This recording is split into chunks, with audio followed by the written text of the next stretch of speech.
जो आज बातचीत है वो सिर्फ एक इन्फ्लुएंसर की सक्सेस उसका भाभी ना होने का हम कैसे करेंगे। हमारा लड़का भी तेरी गैल वीडियो बनाने कह रहा है, इसकी गैल वीडियो बना ले। अपने मन में सोचने लगी मैं कि यार क्या हो गया, मतलब क्या ही बोलेंगे लोग।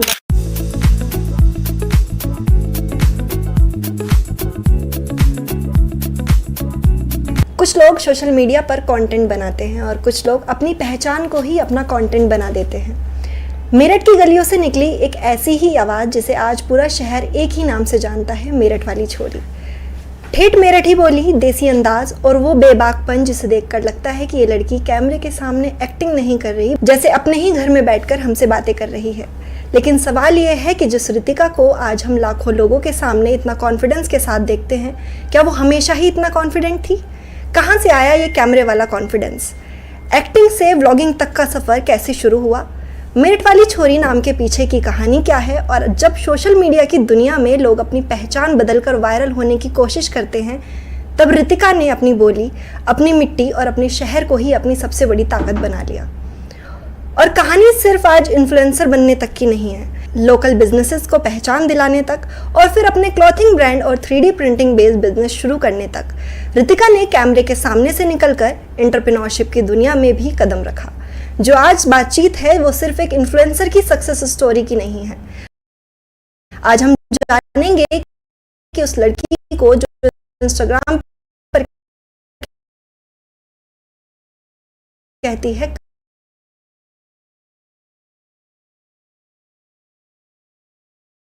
कतई जुल्म,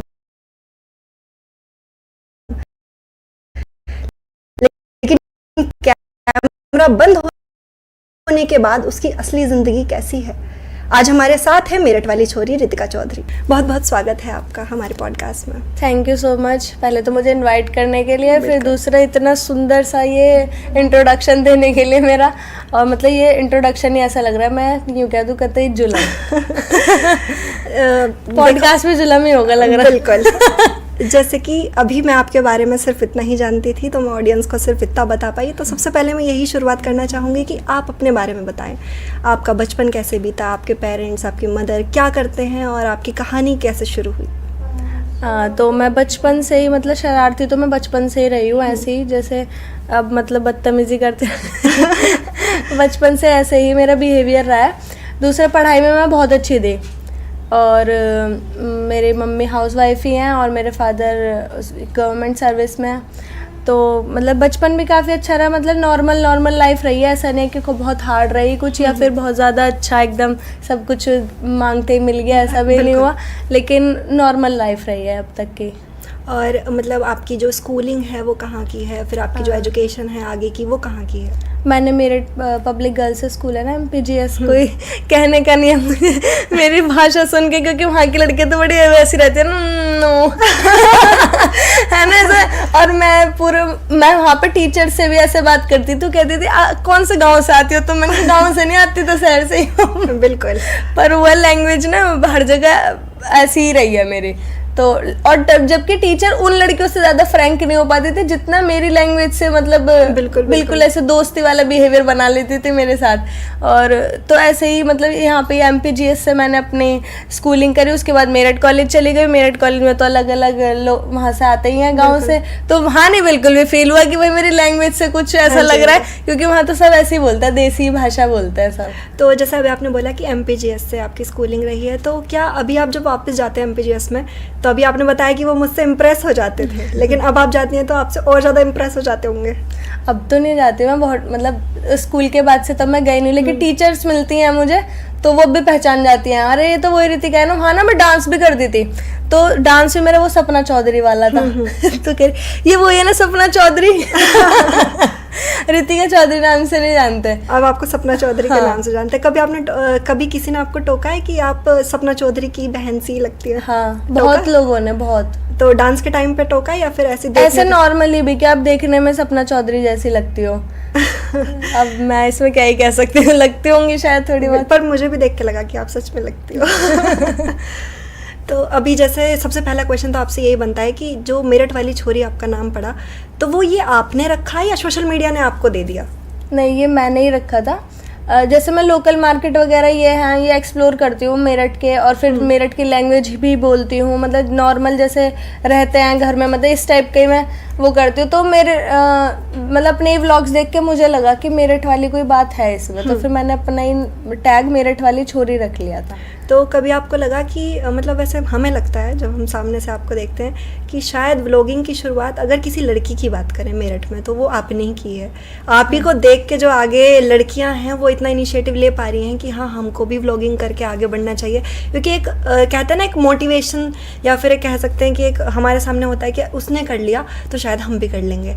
तो आपको प्राउड फील होता है इन सब नहीं, चीज़ों ये तो से? बहुत ही अच्छी बात है, और ये है सच में कि बहुत सारी लड़कियों ने स्टार्ट किया है उसके बाद, और मुझे भी देख के अच्छा लगता है कि भाई लोग कर रहे हैं, मतलब उन्हें भी मतलब कॉन्फिडेंस एक तरीके से होता है ना कि कॉन्फिडेंस नहीं हो पाता किसी के पास इतना, मेरे पास भी नहीं था स्टार्टिंग से, मैं भी कोई ज़्यादा बड़ी वो नहीं रही हूँ इन्फ्लुएंसर लेकिन ये है कि अब लोगों को देखते हैं ना तो उनके पास एक है कि हम यहाँ से स्टार्ट कर सकते हैं या ये कर सकते हैं, तो मुझे भी अच्छा लगता है देख के और खुद भी अच्छा फील होता है। वो हमने आपको देख के स्टार्ट की थी व्लॉगिंग, तो अच्छा लगता है सुनने में भी। हाँ जी। अभी जैसे मतलब हम देखते भी हैं कि हम तो मीडिया से हैं लेकिन हम फिर भी फील्ड पे जाते हैं, हमारे पास इतना कंटेंट होता है कि हम चाहे दिन भर अपनी वीडियोस बना के डाल सकते हैं, लेकिन मुझे ऐसा लगता है कि व्लॉगिंग बहुत टफ है। मतलब हम तो आधी बार यही भूल जाते हैं कि हमने कैमरा शुरू किया था, हम तो ये भूल जाते हैं फ़ोन रखा तो था, शुरू किया था, इसके बाद कहाँ से शुरू किया था, कहाँ से दोबारा लेना है, और हम भूल जाते हैं। तो आपको कभी ऐसा नहीं हुआ कि व्लॉगिंग रखते हुए ये भूल गए कि हाँ व्लॉगिंग भी शुरू की थी? वो ये चीज़ होती है कि व्लॉगिंग करना टफ नहीं, अपने मन की बात रखना टफ है। हाँ, कह सकते हैं, है ना, कि हम जो मन में आ रहा है हमारे वो नहीं एक्सप्रेस कर पाते। हमारे पास कोई स्क्रिप्ट है तो हम उसे देख के बोल देंगे, लेकिन अगर जैसे हम मैंने जो अपनी व्लॉगिंग में डाला था वो यही था कि अगर मैं ये वाला मोमेंट अपने कैमरे में कैप्चर कर रही हूँ तो उस टाइम मेरे दिमाग में क्या चीज़ चल रही थी या मैं उसके ऊपर क्या कमेंट कर सकती हूँ, वो चीज़ मतलब पूरे अच्छे तरह से निकालना। ये नहीं कि ऊपर ऊपर से बात करिए, वो नहीं, मतलब यही सबसे ज़्यादा जो वो आता है ना व्लॉगिंग में, सबसे ज़्यादा यही दिक्कत आती है कि हम सोचते यार पता नहीं ये सामने वाले को कैसा दिखेगा, कैसा लगेगा, व्यूज आएंगे भी नहीं आएंगे, ये चीज रहती है। लेकिन मेरा यही रहा है स्टार्टिंग से कि जो भी आ रहा है मन में बोल दिया, लेकिन बदतमीजी नहीं। बिल्कुल ये है। जब लोग आपको देखते हैं तो कहते हैं कि इनकी तो पर्सनैलिटी ही ऐसी है कि आप इतनी कॉन्फिडेंट हो और कैमरे के लिए आप हमेशा ऐसे तैयार रहते हो कि हाँ ठीक है जब भी करना है शूट आप शूट पर भी जाती हो। तो आप बचपन से ही कॉन्फिडेंट थी या ये कैमरे के साथ साथ आपको जब यूज्ड टू हो जाता है इंसान तब जाके कॉन्फिडेंस आता है, तो ऐसा हुआ? नहीं, बचपन से तो नहीं थी, लेकिन जैसे स्कूलिंग से ही आई है ये चीज़ भी मेरे अंदर। जो एक्स्ट्रा करिकुलम एक्टिविटीज़ होती हैं तो उनमें ज़्यादा पार्ट लेती थी मैं। अपने मन में सोचने लगी मैं कि यार क्या हो गया, मतलब क्या ही बोलेंगे लोग, मतलब कोई बात नहीं, अपनी चीज़ मतलब हमें वो करनी चाहिए जो हमारे मन में आ रहा है। तो उस तरीके से ये कॉन्फिडेंस आया जो मतलब कैमरे पे मैं स्टार्टिंग तो मैंने एक्टिंग से ही की थी। बिल्कुल। हाँ, तो बस बोलने में ही थोड़ी सी दिक्कत थी, वो व्लॉगिंग ने भी हटा दी। तो जैसे आपने बताया कि अभी आपने जो शुरुआत की थी वो एक्टिंग से की थी, उसके बाद आप व्लॉगिंग तक आई। हाँ। तो मैं पूछना चाहूँगी कि आपको एक्टिंग में ज़्यादा मज़ा आता था कि व्लॉगिंग में ज़्यादा? मुझे व्लॉगिंग में ज़्यादा मज़ा आता है। ऐसा क्यों? बताया ना, उसमें स्क्रिप्ट होती है, वो सारी कॉपी मारनी पड़ती है पहले दिमाग में, फिर उसे बोलना पड़ता है। यहाँ तो जो मन में आ रहा है वो बोलना है बस। हाँ जी। जब आपने YouTube से एक्टिंग की शुरुआत की थी तो उस समय में ज़रा भी अंदाज़ा नहीं होगा कि आपको एक्टिंग में ही आगे जाना है, या फिर आपको पहले से अंदाज़ा था कि आप एक्टिंग के साथ साथ व्लॉगिंग भी आगे शुरू करना चाहती हैं? नहीं, मैंने व्लॉगिंग का तो कभी नहीं सोचा था। एक्टिंग था, डांस का मेरे में था, मतलब पैशन था मेरा डांस का, लेकिन व्लॉगिंग का तो मैंने 1% कभी नहीं सोचा कि मतलब मैं इसमें कुछ कर पाऊंगी या कब, मतलब नहीं, दूर से दूर तक कुछ वो नहीं था। लेकिन ऐसे ही एक दिन बस जैसे मैंने शायद किसी का व्लॉग देखा था, कुछ था, तो मेरे भाई ने ही बोला कि तू भी ऐसे व्लॉग स्टार्ट करना, तो मैंने व्लॉग बनाया और मैंने उसका जो वॉइस ओवर करा वो अपनी देशी जैसे मैं घर में बोलती हूँ ना, ऐसे बस हाँ तो मैं इंगे को लिकड़ गई थी कर लिया था। तो इस तरीके से जब मैंने वो डाला, 3-4 व्लॉग तो मेरे नहीं चले, क्योंकि एक थोड़ा सा लोगों को थोड़ा आने में, थोड़ा समझने में, उस कैटेगरी में हमें अपनी जगह बनाने में थोड़ा सा टाइम लगता है। फिर उसके बाद जब मैंने अपना मेरठ वाली छोरी टैग रखा, उसके बाद मेरे को थोड़ा सा लोग जानने लगे कि मेरठ, एक तो क्या है कि अगर हमने टैग रख लिया तो मेरठ में तो कम से कम हमारे स्टोरी या रील करेगी रिवॉल्व, तो उस तरीके से मैंने ये करा। फिर इंस्टाग्राम पर पहला व्लॉग डालते हुए ऐसा डर लगा था कि कभी घर वाले ना टोक दें कि ये क्या शुरू कर दिया है तुमने? ये घर वाले, रिश्तेदार, इन सब चीज़ों से तो मैं सब बहुत ऊपर आ चुकी हूँ। अब तो हम कह सकते हैं कि हाँ, टाइम हाँ, आ चुका लेकिन होगा उस आपका। टाइम पे तो था मतलब ऐसा कि लोग बोलते थे ये क्या है, इससे कुछ होगा थोड़ी, मतलब इसमें कुछ नहीं रखा, एक स्थायी अपनी चीज़ ढूंढो, स्थायी मतलब नौकरी ढूंढो या करो। जबकि मैंने प्रिपरेशन भी कर रही थी उस टाइम पे, मैं जिस टाइम मैंने व्लॉगिंग स्टार्ट करी है उस टाइम मैं अपनी सर्विसेज, गवर्नमेंट सर्विस की भी वो कर रही थी, प्रिपरेशन, एग्ज़ाम दे रही थी, सब चीज़ कर रही थी, साथ में ये भी कर रही थी। लेकिन जब अब तक सुनते सुनते अब इतना वो हो चुका है कि अब कोई कुछ भी बोलता रहे, फर्क नहीं अपना पड़ता। काम करना है बस। तो जब आपने शुरुआत की तो आपको क्या क्या चैलेंजेस फेस करने पड़े? क्योंकि मुझे ऐसा लगता है बीइंग अ गर्ल और सोशल मीडिया पे आना, और सबसे बड़ी बात है आपने तो बताया कि आपको डांसिंग का भी बहुत शौक था। हाँ। तो वो बहुत चैलेंजिंग रहा होगा। बहुत तो फिर उस ज़्यादा। टाइम पे क्या चैलेंज आए आपके सामने? यही चैलेंज थे कि यार ऐसे ये लड़की डांस करती है, बताओ कल को तो इसका ब्याह भी ना होने का, हम कैसे करेंगे, है ना। तो ये वाली, खैर उनका भी मानना सही, क्योंकि जो हमारा समाज है ना उसमें है ये चीज़ें है। कि अगर लड़की ऐसे बेबाक है, ऐसे बात कर रही है तो उसके ऊपर आधी चीज़ें तो जो उसमें गलतियां होंगी भी, ये नहीं कोई अच्छा नहीं है, उसमें गलतियां होंगी, कुछ और चार लगा देंगे। बिल्कुल। तो ये चीज़ें होती हैं। अब कोई अपना पैशन दिखा रहा है तो उसे पैशन नहीं समझते, उसे समझते हैं कि ये पता नहीं क्या बदतमीजी ये कर रही है। उस चीज़, ये चीज़ें होती है। फिर व्लॉगिंग भी स्टार्ट करी उस टाइम पे भी लोगों ने कि क्या ये मिलेगा, इधर उधर घूमती रहते, चटपने उड़ावे है ये तो। हाँ, कि जो हम ये फूड व्लॉगिंग अगर हम शुरू कर दे तो लोग ये कहते हैं चटपने उड़ावे है ये तो ये चीज़ें फेस करनी पड़ी और अब तक भी चलते रहते हैं। लेकिन ये है कि अब इग्नोर कर देते हैं, मतलब अब फर्क नहीं पड़ता। आपने कभी अपनी जो मेरठी की ठेठ बोली है उसको भी कभी हाइड करने की कोशिश नहीं की? लेकिन आजकल जैसे हम देखते हैं लोग अपना एसेंट चेंज करके बात करते हैं ताकि काफ़ी सोफिस्टिकेटेड लगे। तो आपको उस पर क्या कहना है? यार ये तो हमारे मतलब हम यहाँ बचपन से रह रहे हैं, तो ये तो हमारे मतलब एक तरीके से कहते हैं ना खून में आ चुकी है ये बोली तो नहीं, क्यों ही छुपाना। मतलब जैसे हम ओरिजिनल हैं तो हम अपने ओरिजिनल उसको दिखा रहे हैं तो सबसे अच्छी बात है। मतलब बहुत स्ट्रांग इंसान ये कर पाता है कि वो अपनी ओरिजिनलिटी दिखा दे। बिल्कुल। ये सब तो ऊपर ऊपर तो लिपड़ा चिपड़ी तो सब कर ही लेते हैं कि ओ मैं ये क्लॉकेट चल रहा है अभी वो ये जेनजी वाली जो लैंग्वेज चल रही है ये मतलब सब लोग इन्हीं चीज़ों को फॉलो कर रहे हैं। लेकिन सबसे अच्छी बात है कि अगर हम अपने ओरिजिनल सेल्फ को रख सकते हैं आगे तो हमें रखना चाहिए। बिल्कुल रखना चाहिए। तो आपने कभी किसी से कहा, मतलब आपको कभी किसी ने बोला है कि अपना थोड़ा स्टैंडर्ड बढ़ाओ? हाँ, क्योंकि मेरठ ही बोल रही हो ये तो आगे नहीं जा पाएगा, तो कभी किसी ने टोका है आपको? आधे लोग तो ये कहते हैं जो मेरठ में रहते हैं, मैं उनकी प्रोफाइल भी चेक करती हूँ, ये तो मेरठ की लैंग्वेज है ही ना। ऐसा थोड़ी ना होता है, ये तो मेरठ की ये तो लैंग्वेज है। ये तो गवार हो तुम, गवार बोल अच्छा। देते हैं कि तुम तो गवार हो।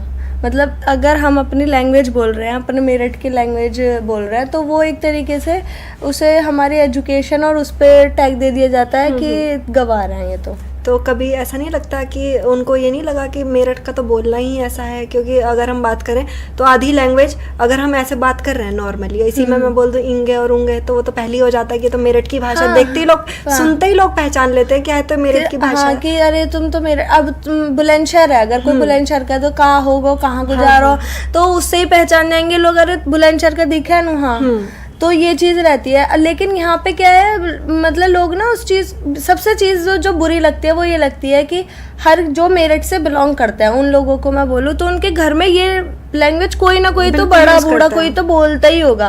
कोई ऐसा नहीं है, मेरठ पहले से ही शहर था, यहाँ सब पहले से ही पढ़े लिखे और सब ऐसे ही लोग थे, ये भी एक रूरल एरिया ही था, तो यहाँ पे कोई ना कोई, तो इस चीज़ को गवार कैसे बोल सकते हो तुम? ये तो हो सकता है कि आगे चीज़ें चेंज हो जाए, लेकिन मैं अपनी ओरिजिनलिटी को नहीं चेंज करना चाह रही ना। लेकिन ये एक टैग नहीं देना चाहिए कि तुम तो गवार हो, ऐसे थोड़ी बोला जाता है। लेकिन बहुत लोग ऐसे हैं जिन्हें ये अच्छी लगती है, एक तो हैं जो क्रिटिसाइज करते हैं, लेकिन बहुत सारे लोगों को तो ये लैंग्वेज सुन के अपनापन लगता है कि हमें आपकी वीडियोस बहुत अच्छी लगती है क्योंकि आपकी तो लैंग्वेज ही इतनी बढ़िया है, बहुतों को अच्छी लगती है। तो कभी आपने ऐसा सोचा कि जैसे आप तो बड़े इवेंट्स में भी जाते हो कि वहाँ पे तो आपको अपनी ये लैंग्वेज छोड़नी पड़ेगी, पता नहीं लोग क्या बोलेंगे? अभी मैं यहाँ पे आई तो आपने बोला ना अपने वही वाली लैंग्वेज बोल। अब लेकिन अब मैं बाहर भी कहीं जाती हूँ तो थोड़ा सा तो बोलना पड़ता है, ऐसा अच्छे से वो बात करनी पड़ती है स्टार्टिंग में, तो कहीं पहले ही नहीं समझ ले रहे यार ये तो सच में ऐसे है। नहीं। मतलब आप सच सच बताइए, जैसे आपने कितनी बार अपनी वीडियोस में बोला है कतई जुल्म, लेकिन कई बार ऐसे भी रहा होगा कि आपकी लाइफ की जो मेन प्रॉब्लम्स हैं वो भी आपके साथ चल रही होंगी और रियल लाइफ अलग चल रही होगी और रियल लाइफ अलग चल रही होगी। तो कभी कभी ऐसा हुआ है बोलना पड़ रहा है ऑन स्क्रीन लेकिन आपकी लाइफ में प्रॉब्लम्स हैं। हाँ, ये चीज़ें होती हैं। देखो, पर्सनल लाइफ अलग होती है और जो हमारी प्रोफेशनल लाइफ है वो अलग है, लेकिन हमने इन्हें अलग अलग कर रखा है। तो जब हम उस काम को करने के लिए बैठे हैं तो हमारा उस काम में ही दिमाग होना चाहिए। मतलब ये मेरा है, मतलब मैं कर लेती हूँ ऐसे। मतलब ऐसा कैसे पॉसिबल है कि क्योंकि वीडियो सुबह को मेडिटेशन करो सुबह को मेडिटेशन है, सबसे बढ़िया चीज़ है कि अपने आप को पॉजिटिव रखो। अगर आप ये सोचोगे ना मैं ये काम कर रहा हूँ, ये मेरा काम है और इसे मैं पॉजिटिव होके करूँगा तो मेरे को पॉजिटिव रिजल्ट मिलेंगे, तो तुम्हें मन करेगा उस काम को करने में। लेकिन अगर तुम्हें यार ये नहीं हुआ, मतलब मेरे से नहीं हो पा रहा, मैं नहीं कर पा रही क्योंकि मेरे दिमाग में तो ये चीजें चल रही है, ये हो रहा और तो वो हो ही नहीं पाएगा ना, तुम्हें उसके रिजल्ट्स मिल पाएंगे। अब अगर हमने किसी चीज को अपना प्रोफेशन चुना है तो हमें, अगर कोई मान लो हमारी जॉब भी है तो हमारी चाहे कितनी भी दिक्कतें चल रही हो लेकिन हमें वो करना होगा काम।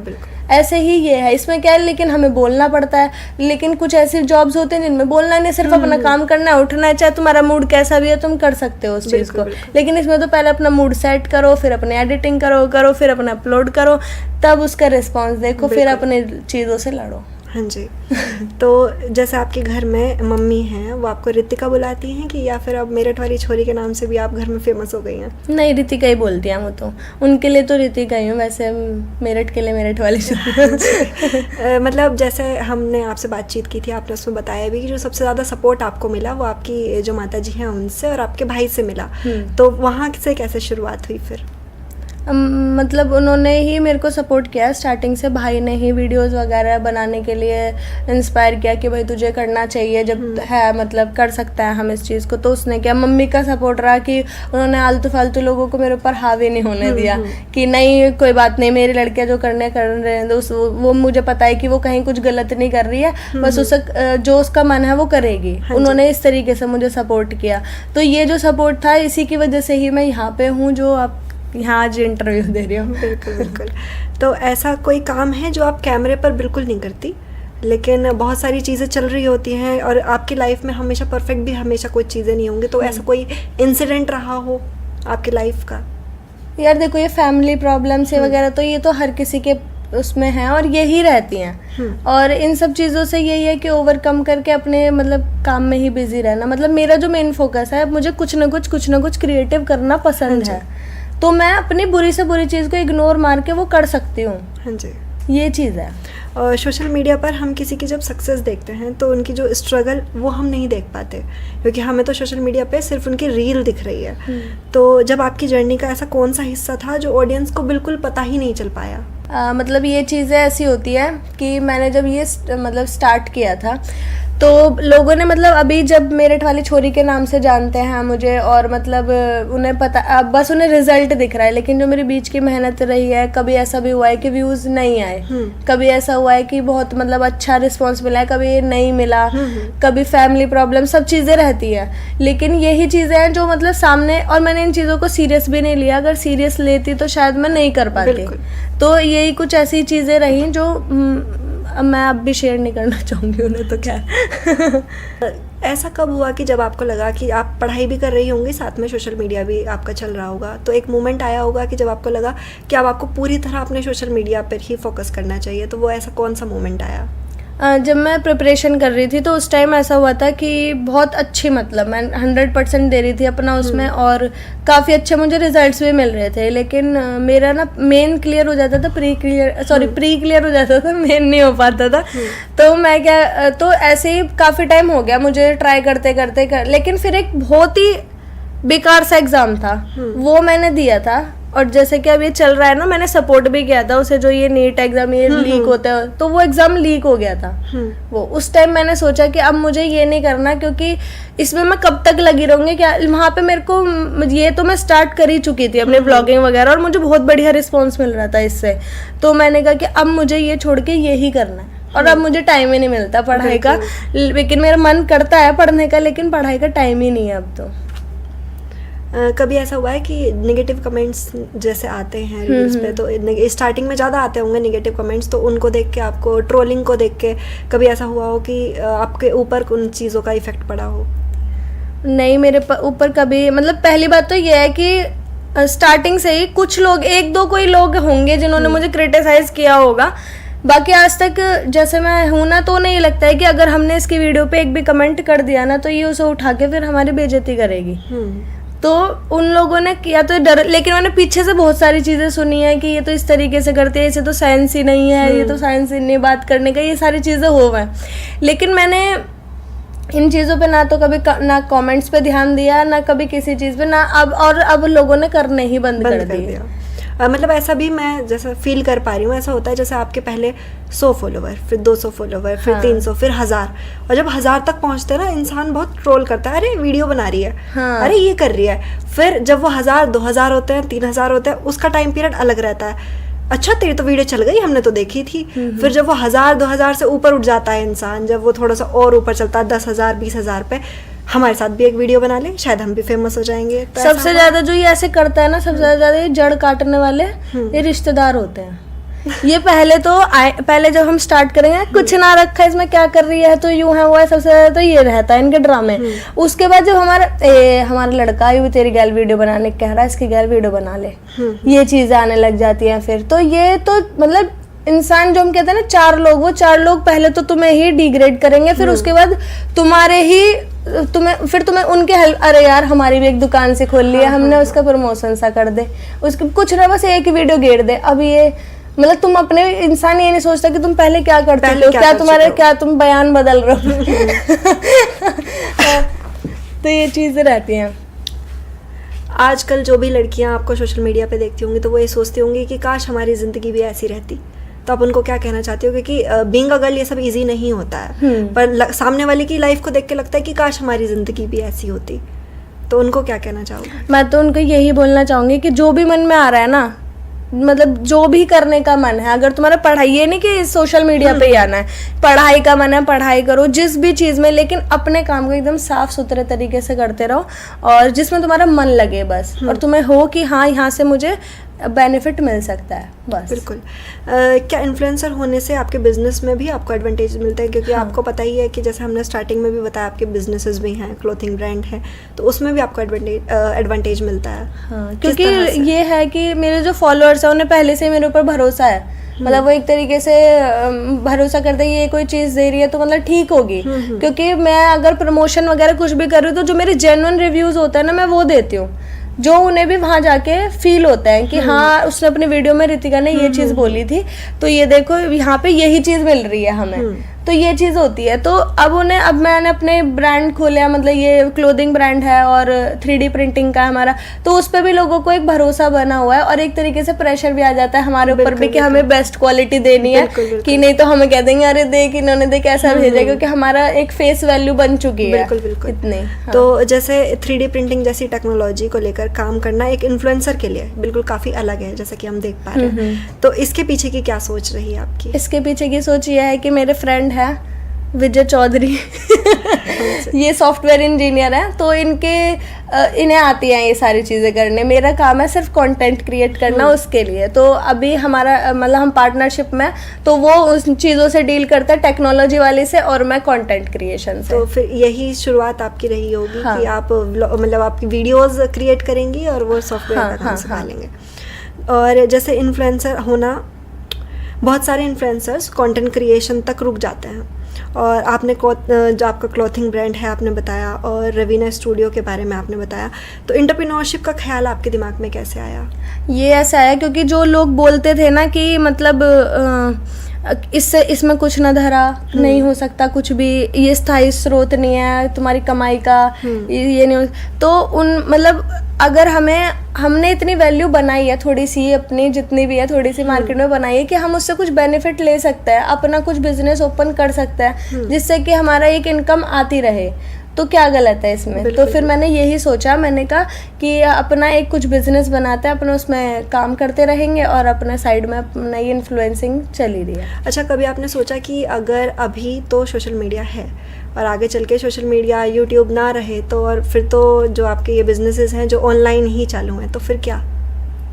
नहीं, ऑफलाइन भी हम इनमें मतलब ये है, अभी तो हम ऑनलाइन कर रहे हैं, लेकिन ऑफलाइन अब ऐसे तो बहुत सारे बिजनेस हैं, अगर सोशल मीडिया बंद हुआ तो फिर तो सब कुछ ही बंद हो जाएगा, हाँ जी। बहुत सारे। लेकिन हमें ऑफलाइन अगर है कोई चीज़ तो वो नहीं बंद हो सकती ना, हाँ जी, हाँ जी। तो वो तो चलेगी ही। तो इस तरीके से ही हमने सोचा है। तो आखिरी सवाल में कि जो आज की वो लड़कियां जो शहर में बैठी हैं, चाहे गांव में भी बैठी हों, तो वो बड़ा सपना देख रही हैं, लेकिन लोग उसे कह रहे हैं कि तुमसे नहीं होगा। बस मैं उनसे यही कहना चाहूँगी कि हर चीज़ हो सकती है और तुमसे भी होगा, अगर तुमने उसमें अपनी पूरी लगन लगा रखी है कि मुझे ये करके ही दिखाना है, दिखाना भी नहीं है किसी को, सिर्फ खुद के लिए करना है, तो तुम कर सकते हो।